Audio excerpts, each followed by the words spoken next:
Oui, gloire au Seigneur. Nous sommes en train d'étudier comment servir Dieu. Nous attendons, la Bible dit, vous me servirez, je vous bénirai. Et nous venions de voir aussi, dans des jours passés, quelques bénéfices attachés à servir Dieu. Alors, maintenant, nous sommes en train de rechercher pour comprendre comment servir Dieu, pour enfin bénéficier de quelques avantages liés à servir Dieu. Nous sommes en train de rechercher à comprendre c'est quoi servir Dieu. Nous avons dit, on sert Dieu. Comment servir Dieu? On sert Dieu en adorant Dieu. On sert Dieu en louant Dieu. On sert Dieu en contribuant à l'avancement de son royaume sur terre. Oui, nous sommes en train d'étudier dans notre point 1 comment adorer Dieu. Nous avons dit on adore Dieu en lui offrant nos corps comme un sacrifice vivant, saint, agréable à Dieu, ce qui sera de notre part un culte raisonnable. Et nous avons dit aussi, on adore Dieu avec nos biens. On adore Dieu avec nos biens. Nous avons dit, on adore Dieu avec nos offrandes. La Bible dit, on ne se présentera point main vide devant l'Éternel. On adore Dieu avec nos dîmes. Malachie 3, 10 à 12 nous dit, apportez à la maison du trésor toutes les dîmes, afin qu'il y ait de la nourriture dans ma maison. Et dans notre troisième point, petit point, nous voyons, on adore Dieu avec nos aumônes. Oui, bien-aimés dans le Seigneur, pour que l'offrande que vous donnez à Dieu soit appelée aumône, les aumônes, on les donne qu'aux pauvres, les sans-abri, les demi-nus, ces aveugles que nous voyons le long de boulevards, ces handicapés physiques, ces fous joyeux, tous ces gens, tous ces pauvres, tous ces demi-nus, tous ces sans-abri. Oui, les aumônes, selon la pensée de Dieu, est destiné à être donné qu'aux pauvres. Bien-aimés dans le Seigneur, pour que l'offrande que vous voulez faire à Dieu soit appelée au monde, vous devez les donner qu'aux pauvres. C'est ça la pensée, la volonté de Dieu par rapport aux aumônes. Même du temps de Jésus, il y avait des pauvres. Même du temps de Jésus, il y avait des handicapés. Même du temps de Jésus, il y avait des aveugles. Ces gens sont dans l'impossibilité d'aller travailler. Nous sommes enfants de Dieu. Ils sont dans l'impossibilité de travailler. Peut-être parce qu'ils ne voient pas. Peut-être parce qu'ils n'ont pas de mains. Peut-être parce qu'ils n'ont pas de pieds. Mais nous, le Seigneur continue de nous garder. Nous avons nos deux pieds, nous avons nos deux mains, nous avons nos deux yeux qui voient. C'est pourquoi nous devons avoir de la compassion pour nos bien-aimés qui ont des problèmes et les soutenir. Oui, bien-aimés dans le Seigneur, nous devons donner des aumônes aux pauvres, pour ces orphelins, ces veuves. Nous devons leur donner des aumônes. Il y a beaucoup de gens maintenant, au nom des états d'âme, n'aiment plus donner les aumônes aux pauvres. Oui, bien-aimé, Dieu est derrière sa parole. Il a dit qu'on donne nos aumônes aux pauvres. Quand tu veux donner quelque chose à quelqu'un, tu prends ce que tu as, tu vas prier sur ça. Tu dis à Dieu, moi j'accomplis ma parole, j'accomplis ta parole, moi je donne mon aumône à ces pauvres. Et Dieu veillera sur tes avoirs et Dieu te bénira. Ne recherchez pas les états d'âme des gens avant de leur donner quelque chose, parce qu'en réalité, il n'y a que Dieu qui connaît réellement les états d'âme des gens. Il n'y a que Dieu qui sait qui est qui. Il sait qui est qui. Vous accomplissez juste la parole de Dieu et Dieu vous bénira. Gloire au Seigneur. On adore Dieu On adore Dieu avec sa libéralité. Oui, bien-aimés, la Bible nous recommande d'exercer la libéralité, surtout envers nos frères dans la foi. D'où nous vient l'idée de dire que si je donne aux autres, ils en auront de plus que moi. Les enfants de Dieu ne partagent plus. Les enfants de Dieu sont devenus tellement égoïstes au nom des états d'âme, au nom de se dire non, quand je vais lui donner, il aura de plus que moi. Non, bien-aimé, ce n'est pas normal. Nous devons exercer la libéralité parce que la parole de Dieu nous les recommande.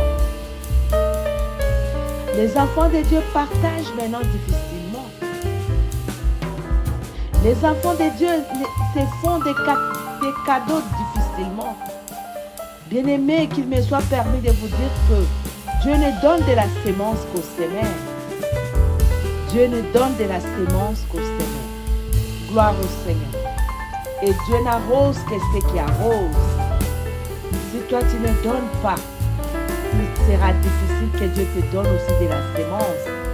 Si toi tu n'arroses pas la vie des autres, il te sera difficile que Dieu aussi arrose ta vie. Gloire au Seigneur.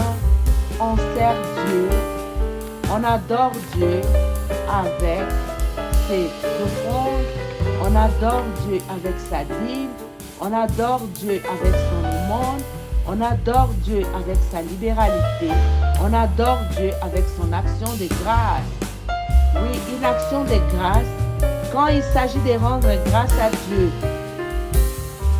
pour son mariage, pour l'anniversaire d'un enfant, pour un nouveau logement, pour un achat d'une maison ou d'une voiture.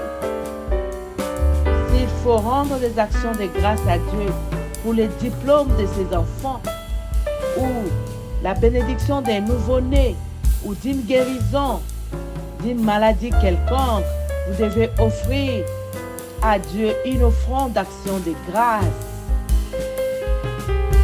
Il faut offrir à Dieu une offrande d'action de grâce, oui, bien-aimé. Je nous prie de cultiver cette habitude. Quand c'est ton anniversaire, tu veux dire merci à Dieu, il faut l'associer avec une offrande. Quand c'est la nouvelle année, c'est Dieu qui vous a protégé du début jusqu'en décembre. Quand vous voulez lui dire merci, lui rendre des actions de grâce, il faut les associer avec des offrandes. Quand le Seigneur fait des exploits dans la vie de vos enfants, dans leur scolarité, quand le Seigneur visite ta famille, quand c'est les nouveaux bébés qui arrivent, il faut offrir à Dieu. Il faut faire les offrandes d'action de grâce à Dieu par nos lèvres et avec nos biens. Dieu aime ça. Gloire au Seigneur. Oui, bien-aimés, si vous êtes fidèles dans vos offrandes, dans vos dîmes, dans vos aumônes, dans vos libéralités, dans vos actions de grâce, vous êtes en train de servir Dieu. Très important. Parce que Dieu, il n'a de dette pour personne. Gloire au Seigneur.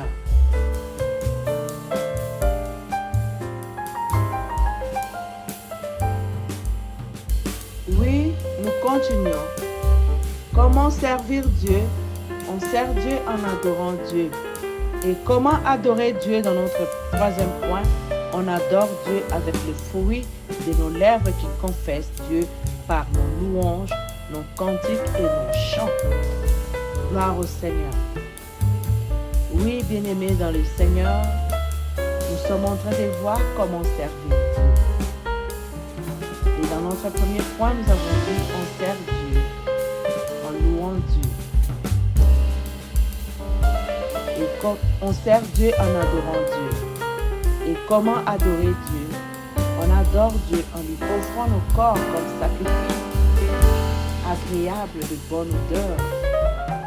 Et dans le deuxième point, nous avons dit comment adorer Dieu. On adore Dieu avec ses biens, avec son offrande, avec sa dîme, avec son aumône, avec sa libéralité, avec son action de grâce. Et dans le troisième petit point, nous voyons.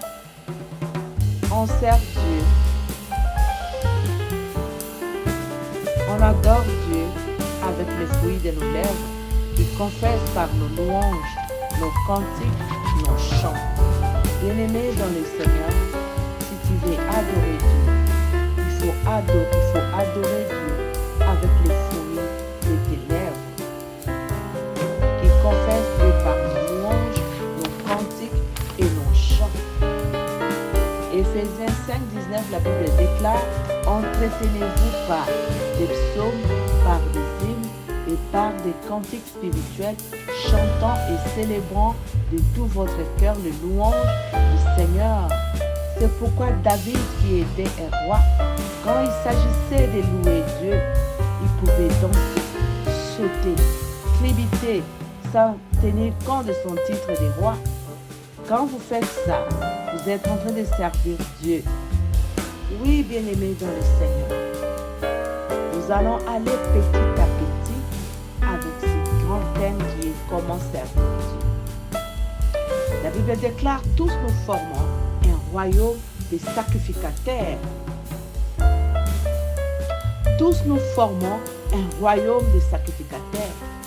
Je voudrais qu'après ces enseignements ne soient pas comme avant. J'aimerais que chacun comprenne qu'il est un investissement de Dieu. Que chacun comprenne que l'âge que tu as, si l'Éternel continue de te garder, si l'Éternel continue de veiller sur toi, malgré les hauts et les bas que tu as traversés, tu as été empoisonné plusieurs fois, tu as fait des accidents mortels, tu as eu beaucoup de choses, mais le Seigneur continue de maintenir son souffle de vie en toi. Le Seigneur continue de te garder en vie et en bonne santé. C'est pour que tu les serves. Oui, tout homme est un investissement de Dieu. Tout homme est un projet de Dieu. Tu n'existes pas par hasard, bien-aimé. Tu n'existes pas par la volonté de tes parents. Tu n'existes pas par ta force. C'est Dieu qui veut, qui t'a envoyé sur terre. Il t'a créé. Il pouvait te créer un cancre là. Il pouvait te créer un oiseau. Il pouvait te créer un animal dans le champ. Il pouvait te créer un poisson dans l'eau. Mais Dieu t'a créé homme. C'est pour que tu les serves. C'est pour que tu les loues. C'est pour que tu l'adores. C'est pour contribuer à l'avancement de son royaume sur terre. Aujourd'hui, dans notre premier point de comment servir Dieu, nous avons dit on sert Dieu en adorant Dieu. On adore Dieu. En offrant à Dieu son corps comme sacrifice de bonne odeur. 2. On adore Dieu avec ses biens. On adore Dieu avec son offrande. On adore Dieu avec sa dîme. On adore Dieu avec son aumône, avec sa libéralité, avec son action de grâce. Et on adore Dieu avec les fruits de nos lèvres qui confessent Dieu par nos louanges, nos cantiques et nos chants. Désormais, si tu arrives dans une église, si tu es ministre, si tu es député, si tu es qui je ne sais, mets tout ça de côté. Devant Dieu, il faut oublier tes galops de général, tes galops de ministre, de PDG. Il faut faire comme David pour dire à Dieu, qu'est-ce que je suis sans toi? Qu'est-ce que j'ai que je n'ai reçu de toi? Tout ce que je suis, c'est grâce à toi. Toi, tu mérites l'honneur, tu mérites la louange, tu mérites l'approbation, tu mérites tout, Seigneur. Je me déverse devant de toi. Devant Dieu, il n'y a pas des excellences. Devant Dieu, il n'y a pas président. Devant Dieu, il n'y a pas de roi. Devant Dieu, nous sommes tous serviteurs. Devant Dieu, nous sommes tous enfants. C'est pourquoi tu dois mettre tes galops. Il y a d'autres personnes. Quand ils étaient païens dans des bars, ils dansaient pour les ndombolo, pour les aïkos, pour les ceci. Mais depuis qu'ils sont en Christ, non, moi je suis un directeur, moi je suis un cadre, moi je suis ministre. Bien-aimé, le souffle de vie qui te permet d'exercer cette fonction de ministre, c'est Dieu qui te le donne.